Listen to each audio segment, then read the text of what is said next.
Bon, eh ben, normalement, je suis connecté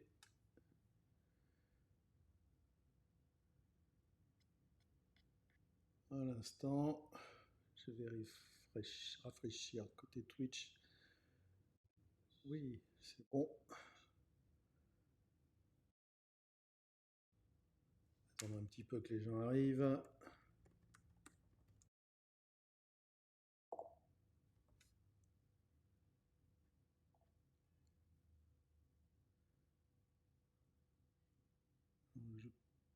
Je pense que c'est peut-être les vacances, donc j'aurais peut-être pas autant de monde que ce que je pensais. Ouais, 13h01. Attendons quelques minutes. Je ne sais pas qui est connecté, mais bonjour. Je vais couper le son côté Twitch pour pas avoir d'écho. Je vais enlever ma bouille en double. Hop. Et attendre un petit moment.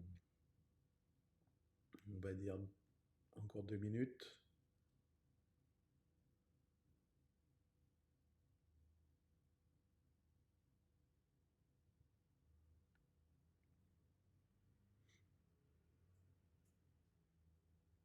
Alors, ou c'est les vacances, ou le lundi est difficile pour tout le monde. Allez, dans quelques secondes, je m'y mets. Il est 13h02, c'est parti. Aujourd'hui, je voulais vous parler d'une toolchain, on va dire, ou d'un framework sur lequel je suis tombé il n'y a pas bien longtemps. Euh, Depuis cet été, je travaille un petit peu sur toute la partie Wasm. J'ai commencé à regarder dans le navigateur, mais ce qui m'intéresse le plus, c'est dans la partie côté serveur, en fait, pour faire des microservices côté serveur. Alors pour l'instant, Wasm, ça a été surtout pensé, j'ai fait une presse à TEDx la semaine dernière. Ça a été surtout pensé pour faire bosser dans le navigateur, et de plus en plus de gens se disent tiens, on va l'utiliser dans le côté serveur. Euh, je vais juste partager mon écran parce que j'ai oublié de le faire. Hop, voilà, je mets ma tête en petit. Et donc, dans mes investigations, mes expérimentations sur l'utilisation de Wasm côté serveur, je me suis retrouvé à tomber sur un site, enfin sur une entreprise qui s'appelle Suborbital et qui fait différents outils, et notamment un qui s'appelle Atmo et qui permet de déployer l'équivalent de microservices fait en Wasm euh, très facilement. Et toute la partie un petit peu pénible de passage de paramètres de l'extérieur, on va dire, lors de l'appel d'une requête, vers une fonction Wasm, et qui normalement est limitée en nombre de types. Donc vous pouvez passer en gros des nombres, mais pas des strings par exemple. Alors je fais une grosse limitation, il faudra que je fasse un Twitch là-dessus aussi. Eux, ils vous fournissent tout l'outillage pour le faire facilement, pas vous prendre la tête. Et notamment, ils utilisent, si je dis pas de bêtises, je suis allé faire un tour dans le code source, ils utilisent le projet, une des libs du projet Wasmer, qui notamment est fait pour faire des runtime Wasm. Ce week-end, j'ai bossé sur un petit projet. Salut Akanoa. Ce week-end, j'ai bossé sur un petit projet qui est, on va dire, une espèce de starter kit pour des gens qui voudraient utiliser Atmos sans s'embêter à tout installer. Donc en fait, je voulais twitcher là-dessus. J'ai utilisé Gitpod pour le faire. Mon projet est sur GitLab. Je vais vous le mettre je vais vous mettre le lien dans le chat.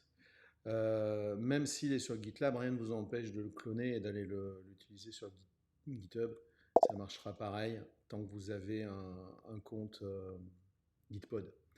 Donc l'objectif en fait, c'est de pouvoir créer on va dire des microservices en Wasm facilement sans rien installer.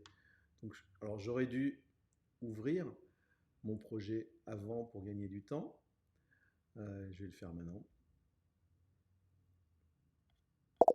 On va voir si mon... C'était sûr, ça tourne avec Sivo aussi pour le combo. Oui, alors je ne l'ai pas encore fait ça. Là, aujourd'hui, c'est juste, je le fais tourner dans Gitpod. Prochain Twitch, alors je ne sais pas si je le fais en fin de semaine ou fin de semaine prochaine, parce qu'il y a les vacances. Ça sera la même chose, mais avec du Redis en plus. Et troisième Twitch, ça sera comment le déployer sur du Civo. Donc du Civo, c'est une boîte qui host du K3S as a service pour pas très cher. Il y a un plan à 4 dollars et pour héberger des microservices, ça suffit largement. Donc là, mon projet Gitpod, il, il, il embarque tout ce qu'il faut pour que vous puissiez commencer. Alors, j'ai un README qui explique exactement tout ce qu'il y a à faire. Alors déjà, quel est le projet Atmo? Qu'est-ce que le projet Atmo? Les liens? À quoi sert le projet? Et après, il vous explique tout ce qu'il faut. Alors, je vais peut-être augmenter d'un cran la police. Je ne sais pas s'il l'a fait. S'il l'a fait. Voilà. Donc, en fait, dans mon image Docker de Gitpod, j'installe différents outils. La CLI Subo, donc de suborbital, qui permet de créer les projets, les servir. Et puis des petits outils pour moi, Exa, qui, on va dire, une sorte de dir amélioré, BAT, qui est une sorte de cat amélioré, HTTPIE, qui est une sorte de curl amélioré, et qui permet de faire du test de charge, que je n'utiliserai pas aujourd'hui, mais que j'utiliserai dans mes différents projets. Dans mon fichier gitpod.yaml, en fait, je lui dis de me builder le Dockerfile. J'ai le port 80 en public et puis différentes extensions de VS Code qui peuvent servir. Pas plus que ça. Le guide.sh, c'est juste parce que je suis feignant, c'est des raccourcis de commandes pour faire mes commits. Donc, retournons sur le README et on va le suivre en fait. On va le suivre à la trace. D'abord, il faut créer un projet, comment dire, un projet Atmo. Pour ça, on utilise la CLI de suborbital. Donc, subo, create, project. Je l'ai appelé service démo. Après, vous pouvez l'appeler comme vous voulez. C'est juste que j'ai un git ignore qui fait que quand je committerai, me sauvegardera pas tout parce que j'en ai pas besoin. Et je crée mon projet. Donc, un projet Atmo, c'est par défaut un service Hello World en Rust. Alors vous pouvez faire comment ça s'appelle, du Swift et de l'assembly script aussi. Ce projet-là vous fournit, on va dire, une espèce de fonction qu'on appelle un runnable dans lequel vous avez votre fonction. Donc en fait, tout appel au wasm arrivera par ici. Il récupère un vecteur qu'il transforme facilement en string. En fait, la lib suborbital runnable vous fournit tout ce qu'il faut pour pouvoir échanger avec l'extérieur. Et si tout se passe bien, bah, je fais un OK de hello avec le contenu de la string que j'ai passé. Retournons sur le README. Excusez-moi si je suis un petit peu hésitant par moment. Une fois de plus, je me suis levé très tôt. Donc, vous avez quoi? Ensuite, vous avez une directive qui va vous permettre de dire bah, mon projet, je peux l'appeler sur la route /hello, c'est du post, et il appelle la fonction hello world. À la fin, vous avez un Dockerfile qu'on n'utilisera pas aujourd'hui, mais qui vous permet, si vous voulez, de mettre tous vos services dans un container et le déployer sur du cube, par exemple, ou ailleurs, ce qui donnera lieu aussi à un Twitch. Donc, là, j'explique un petit peu dans le README, tout ce que je dis, je l'explique. On va aller modifier un petit peu le code pour faire quelques changements. Hop, que ça soit plus joli en sortie. Quand je dis plus joli, en gros, ça veut dire ça serait bien que ça mette des emojis. Ensuite, donc, la directive, je vous l'ai montré, c'est ce qui relie en fait. Quand vous faites une requête HTTP, ça va vous permettre d'accéder à votre service. Alors, d'ailleurs, j'ai fait une faute d'orthographe comme d'habitude. Maintenant, une fois que j'ai modifié mon service, bah, il faut que je le build. Alors pour cela, je vais dans le répertoire du projet. Je fais toujours avec la CLI de suborbital, donc subo. Je fais un subo build espace point. Donc là, en fait, alors vous pouvez faire des builds natifs, mais là, en fait, il vous charge toute la toolchain dans des containers et il vous fait les builds nécessaires. Comme ça, vous embêtez pas à installer quoi que ce soit. Donc en fait, qu'est-ce qu'il va faire? Il va builder mon fichier, enfin ma fonction en Wasm. Il va créer ensuite un zip qui contiendra le fichier Wasm et le fichier des directives. Donc, pour servir maintenant, vous êtes en dev, vous voulez servir votre service et l'appeler, ou vous lancez une commande Docker comme celle que j'affiche ici, ou sinon vous pouvez utiliser la commande subodev qui est un raccourci et qui fait exactement la même chose. Donc on va faire subodev parce que c'est plus rapide. Il faut se mettre dans le répertoire du service. Donc là, il récupère l'image d'Atmo pour pouvoir, en fait, on va dire tout l'outillage, la mécanique pour pouvoir servir le service. C'est en cours. Il écoute sur le port 80. Donc, on va appeler notre service avec un simple curl. On va faire un split. Non, j'ai rajouté un terminal. Ça y est, mon ordi commence à ramer. Hop. Et j'ai bien un hello Jendo. On peut le faire sur John. Il faut vérifier que je ne vous raconte pas de bêtises. Je ne sais même pas écrire John le lundi.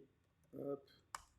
Donc voilà, j'ai un petit microservice Rust super facile à faire très, très rapidement. Si je veux ajouter un nouveau service, alors déjà je vais arrêter mon serveur pour l'instant. J'utiliserai toujours la CLI et je vais ajouter. Alors quand je dis service, chez Subo ils appellent ça un runable. Donc je vais ajouter un nouveau runable et vous voyez avec le flag --lang, je peux lui dire que c'est du Swift, du Rust ou de l'assembly script. Et je crois que normalement il devrait avoir du Go bientôt. Mais il faut que j'aille revérifier ce qui se dit dans les issues. Donc je crée un nouveau service que j'ai appelé A.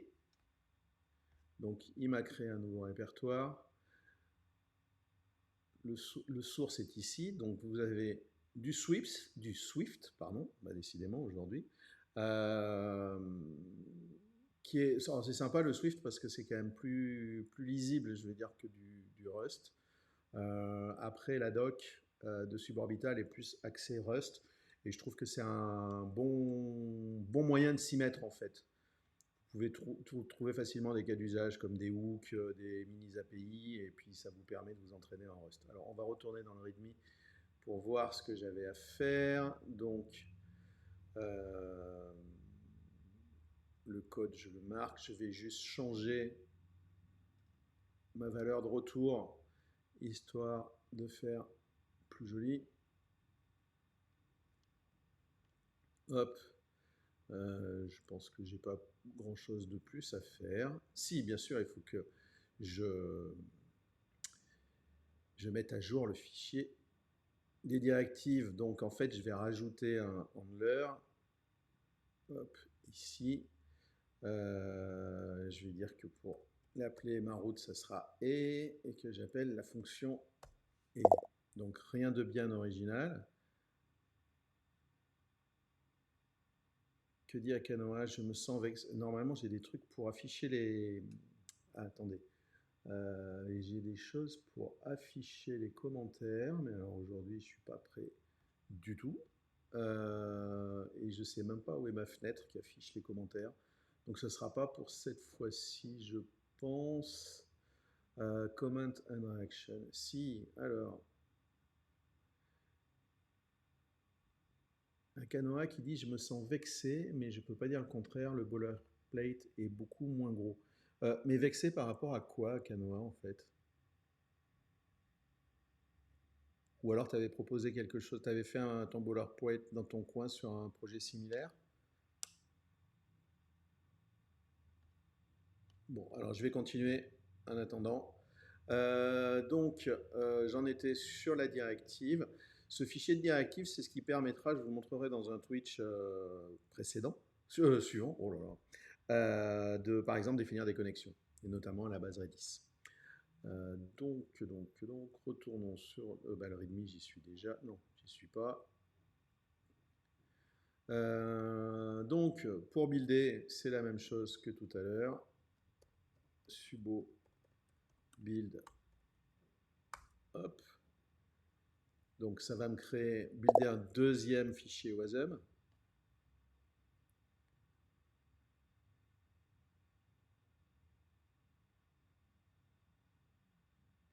Alors, Canoa me répond, à dire que le Rust est moins bien, c'est des bêtises. Ouais, en fait,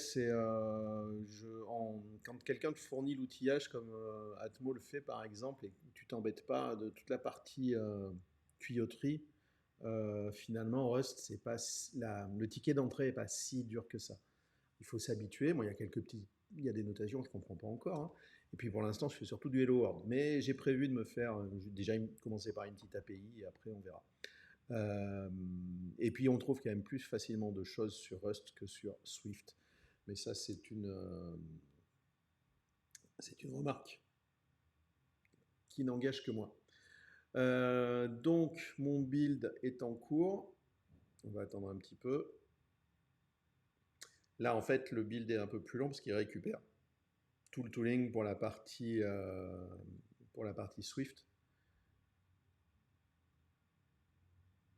Ça ne devrait plus tarder. Donc voilà, mon bundle de Runnable est prêt. Donc j'ai plus qu'à le servir comme tout à l'heure. Donc je fais un subo dev. Je retourne dans mon terminal. Donc on va vérifier que mon premier service fonctionne toujours, c'est le cas. Et alors on va faire le deuxième service. Voilà, qui fonctionne aussi. Donc, vous avez vu, pour faire du microservice WASM, c'est super facile.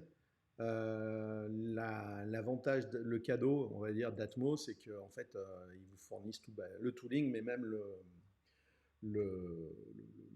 toute la partie boilerplate, toute la partie pénible, vous n'avez pas à vous la faire. Donc, normalement, si vous voulez vous amuser à faire des microservices, c'est dans d'autres langages et vous initier à Rust, c'est plutôt facile. Alors, je dis ça maintenant, hein, mais je ne suis pas allé beaucoup plus loin. Alors, sur l'écriture de code, sur l'utilisation d'Atmo, je suis allé un peu plus loin. Comme je vous le disais, pour l'instant, on peut utiliser pour tout ce qui est communication, échange de data, du Redis, j'ai oublié quoi. Attendez, je vais le retrouver normalement sur la doc. Ça doit être...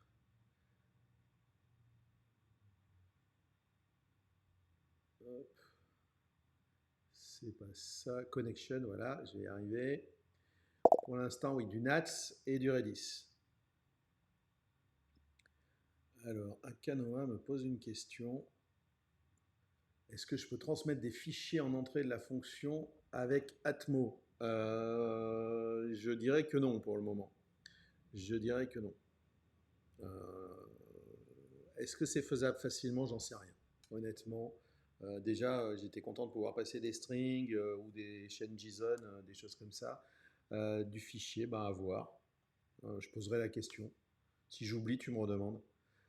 Donc oui, je disais, vous pouvez connecter à du Redis, ce que je vous montrerai bientôt, à Nats, que je ne connais pas, donc ce sera l'occasion de voir. Et j'ai lu quelque part, ça doit être dans la doc. Non.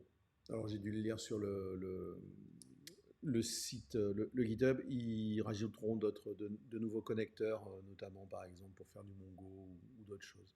Donc ça, c'est super pratique pour échanger des datas entre microservices. J'ai pas regardé encore comment les microservices peuvent discuter entre eux, si c'est uniquement par ce biais-là ou autre. Il y a pas mal de possibilités. Vous le voyez, la doc est assez complète et plutôt claire, donc je vous engage à la lire.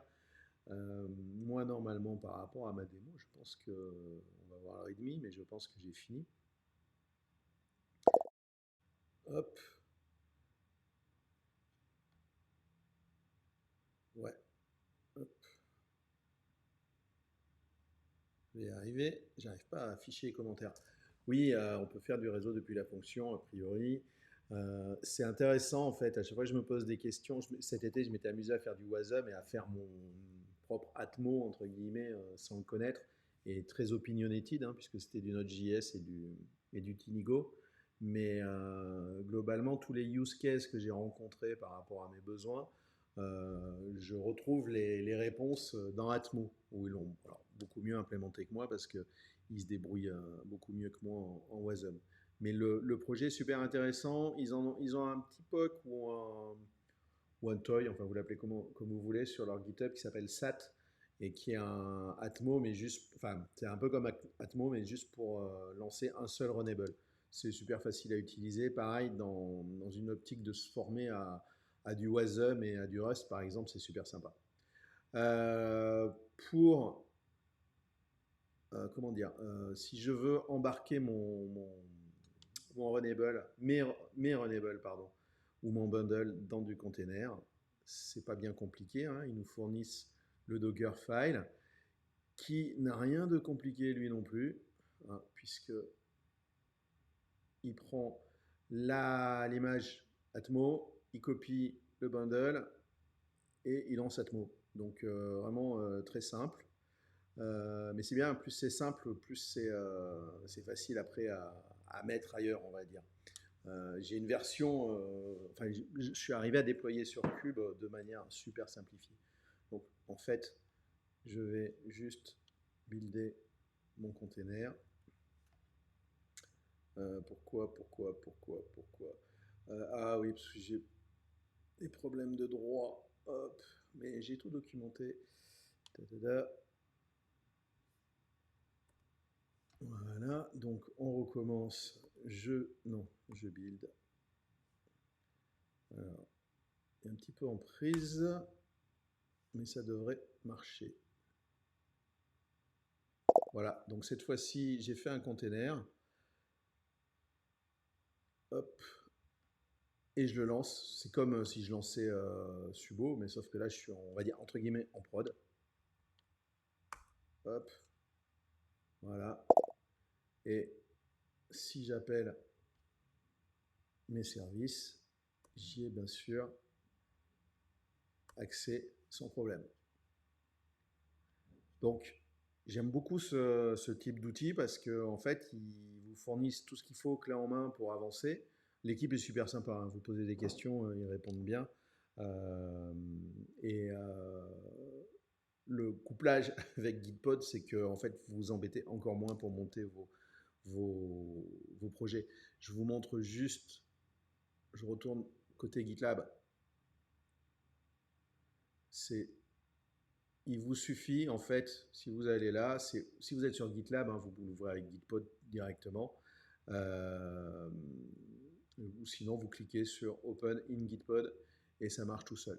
Donc, c'est comme une sorte de workshop et que vous pouvez vraiment faire tout seul, un peu le workshop dont vous êtes le héros. Alors, que me dit Akanoa? Hop. J'avais commencé à faire une sorte de virtio pour les fonctions à base de buffer entrée-sortie. Les perfs étaient zéro, mais ça marchait. Ouais, alors moi aussi, c'est les perfs. Des fois, c'est pas ça quand je le fais moi-même. Euh, et Atmo, du coup, m'intrigue beaucoup. Ouais, j'ai commencé à faire des petits tests avec de perf et écoute, je trouve que ça répond plutôt pas mal. Alors, je suis pas un spécialiste des perfs, mais en plus, par rapport à la fin de semaine dernière, par rapport à la semaine d'avant, ça s'était même amélioré. Du coup, si je t'engage à l'essayer, enfin, tous ceux qui sont connectés, je vous engage à l'essayer si c'est un domaine qui vous intéresse. Moi, pour la petite histoire, mes cas d'usage pour l'instant vont être, alors, à utiliser comme ça pour apprendre, je pense que je vais me faire un espèce de microservice qui va me renvoyer la liste de mes restaurants préférés sur Paris quand je suis en déplacement. Ça sera simple.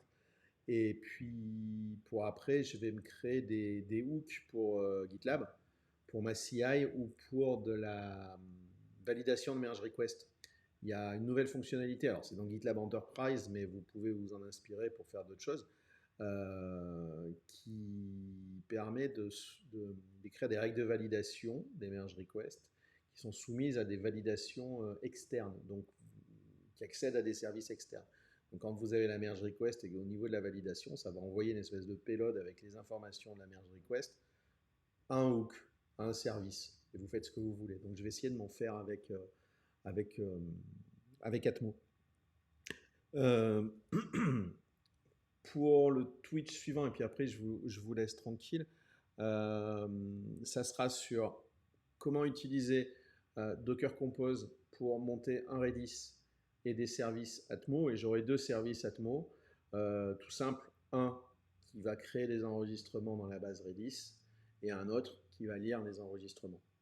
Donc, ce sera juste du clé-valeur, rien de bien compliqué.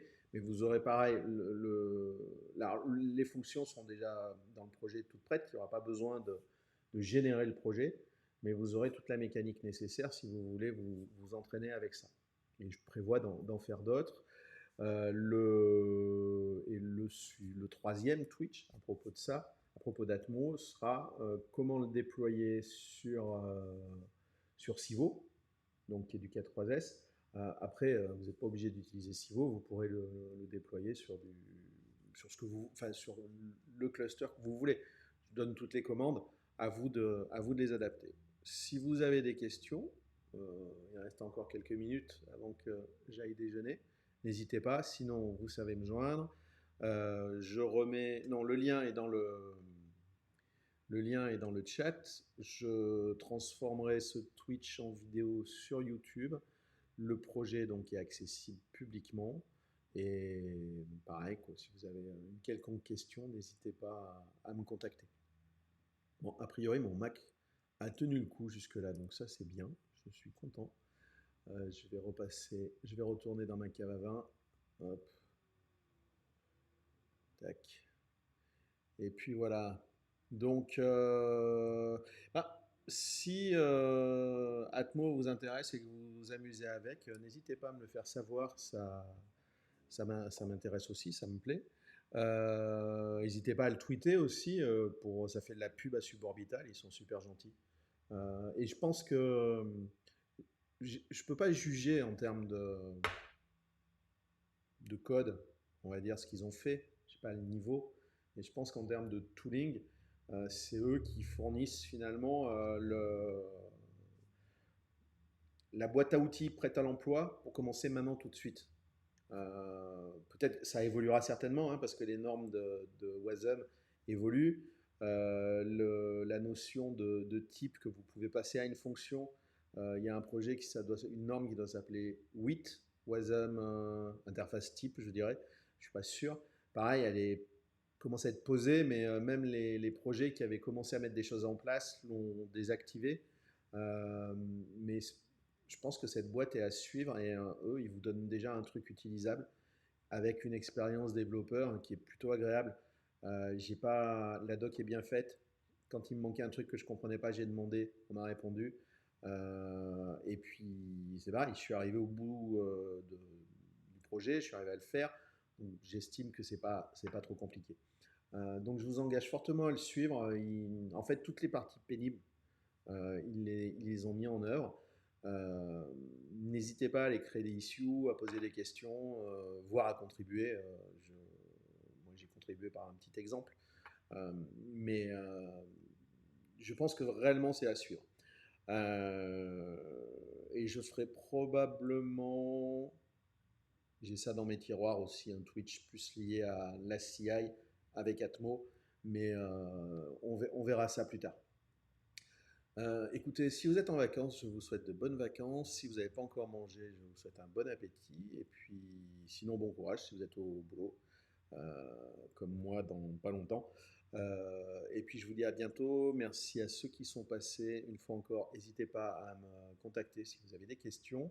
Et puis à jouer avec, hein. Franchement, là, avec le projet, vous avez tout ce qu'il faut. Pas besoin d'installer quoi que ce soit.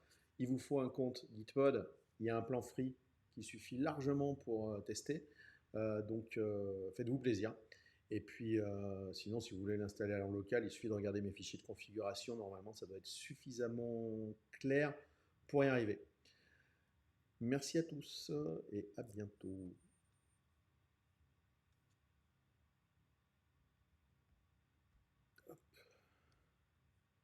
Et je ne trouve plus comment m'arrêter ici.